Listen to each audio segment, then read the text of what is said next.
kasuhan man nila si Inday, di kasuhan nila. Hindi naman makulong yan. Hindi talaga mapakulong yan. Kasi patayin mo yan, mag-uwi ang Davao yan. Ako, I have full faith kay Inday. Kaya niya yan. Anak ko yan eh. Kilala ko. Sir, may mga nag-comment na po sa social media na people power na lang daw po. Is it possible? De, wag. Alam mo, dumaan ako pagka-presidente. Not for anybody, not for anything else. Meron tayong problema. Malaking problema. Sabi ko, insignificant yung nangyari dyan kay Lopez pati kay Inday. Binata man yung threat, patay-patayan. Pati itong lukulukong Malacanang, ang problema niyang isa pa dyan, yung National Security Advisor ko noon. Gusto nila ipalabas palalabasin mayor na nagnakaw ng pera si Vice. Wala pa nga audit eh. Gusto na nila palabasin ganon. Tama yung kay Inday. Because according to her, sabi ni pasensya na dyan, kaya ikaw yung forerunner sa presidency. Gusto ata na ni Martin maging presidente. So, ang tingin ko ang mas mabigat na problema na dapat malaman ng Pilipino is nag-hemorrhage ang country. Pati yung PhilHealth nga na hindi sa gobyerno, contribution natin yan kasi kung magpa-hospital ka, noon yung may pambayad ka, depende sa category yung rates mo. Yun ang doon, yung 16 billion na nilipat nila. That is the most dangerous at dapat utang inestapa yan. Ginamit mo yung pera ng and even Congress cannot do that. Trust fund yun eh. Galing inyo yun. Ako pati akin. Contribution yun natin para pag nagkasakit ka ng cancer, uterus, may pangkapa-opera ka. Ang ating PhilHealth funds natin lahat was about 8.9 billion 89 billion.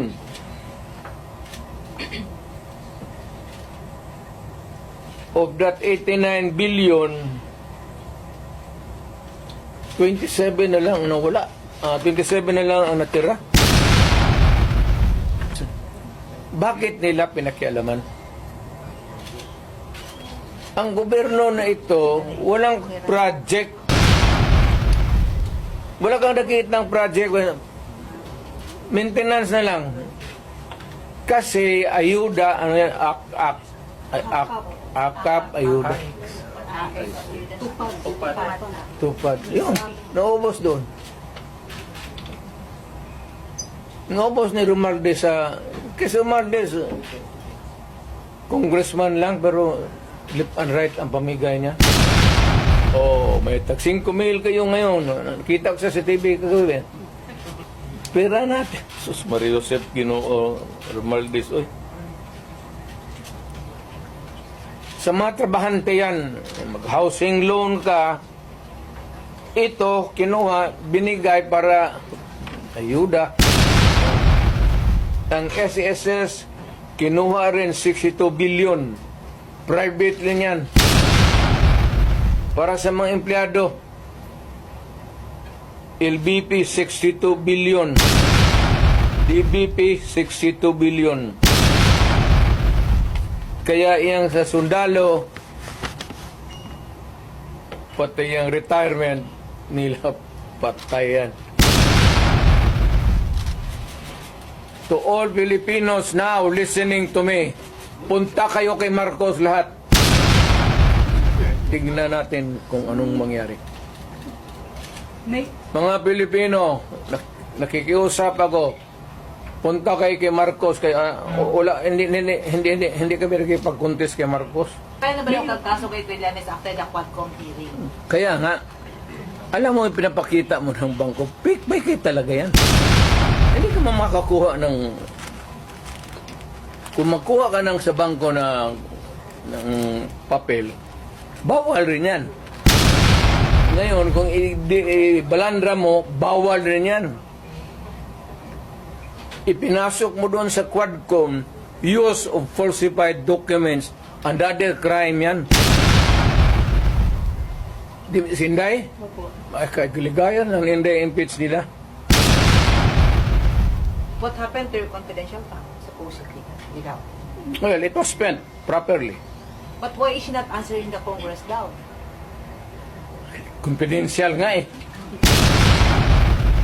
Bakit patawagin ng confidential kung...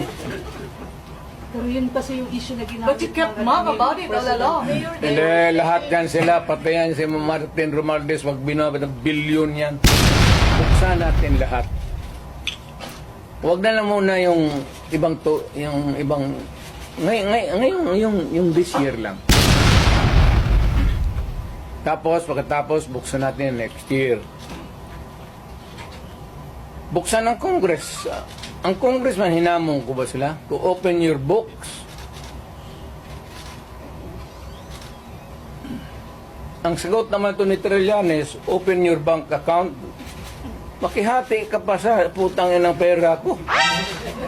Ang hindi ino-audit, Office of the President, pati Office of the Speaker. Military, wake up. Sir, there... You are oppressing people and you are spending our money like water. Pati kami in the coming days, mawawalaan kami ng aming retirement, magalaw. Hindi kami sasali sa inyo. Silent... Hindi, sabihin na nga niya, Sir, wag mo kaming isali. Pati kami, ang mga asawa ko nagtrabaho sa gobyerno, nakataya. Tingnan mo naman yung pera. Kinuha ninyo sa GSIS, PhilHealth, 89 Ito nung Samo survey? pinagbili nila. Saan itong pera? 25 tons of gold reserves natin sold amounting to 129 billion.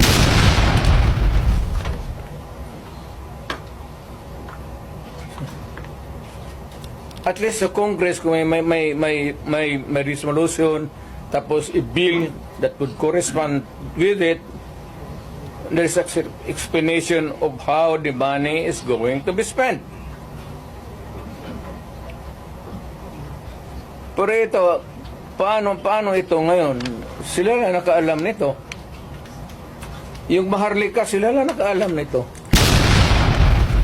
Walang participation ng people dyan, pati ito. So, ganitong 25 tons. Alam ba ng military yan? Hindi sabihin nila, kung wala hindi na kami sasali ng laro ninyo. In fact, si Inday nga nagsabi na tulog-tulugan yung Chief of Staff.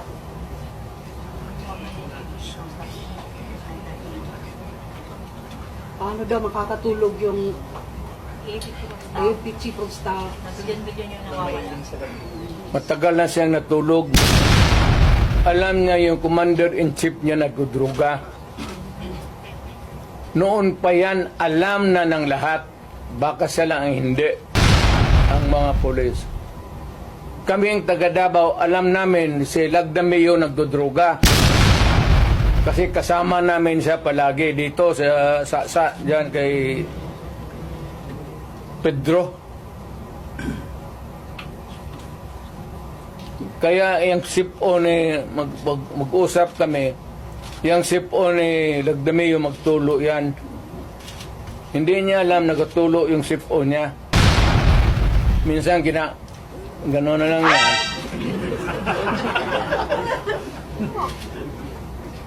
Alam ni Marcos na siya Lagdameo durugista. Alam ni Lagdameo na durugista. Magkasama yan sila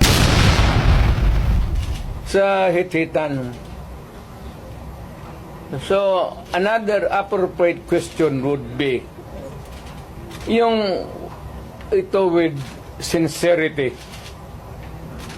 Kayo bang mga military pati police, would you still continue to support a drug addict? Alam ninyo kung mana, pero tanungin mo lang yung Presidential Security Command. Puro military man yan. You did not go far. Yan mga tao ninyo sa military. Hanggang kailan kayo magsuporta ng drug addict na presidente?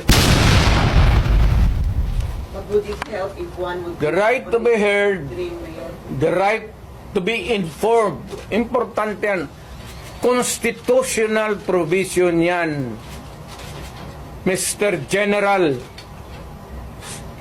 sa military. And the right of the people to seek redress of grievance. Kayo lang ang makabigay niyan ngayon.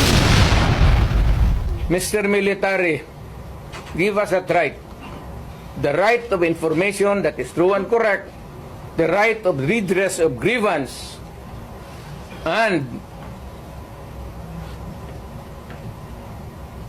the right to protect us.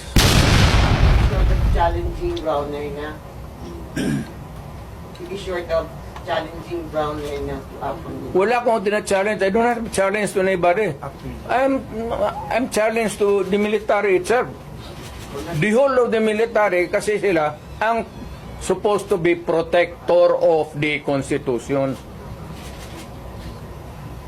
Now tell me, kung protector sila ng Constitution, are they willing to still protect the president who is a drug addict for another 4 years?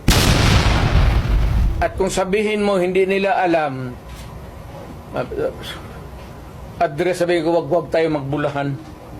Alam ninyo yan noon, alam ninyo ngayon yan. Sabihin lang ninyo, kaya kung gano'n na lang, sabihin ko sa lahat ng mga bata dito sa Pilipinas, guys, follow the president, start smoking marijuana and graduate sa Cebu. Yung presidente, gano'n. The best example is gano'n. But people are looking up to you as a patriot and nationalist. Ikaw yung And then, people looking at me because that president is silent. Kita mo ulit siyang ginawa. Dapat at first stage pa ng laalitan, sandali.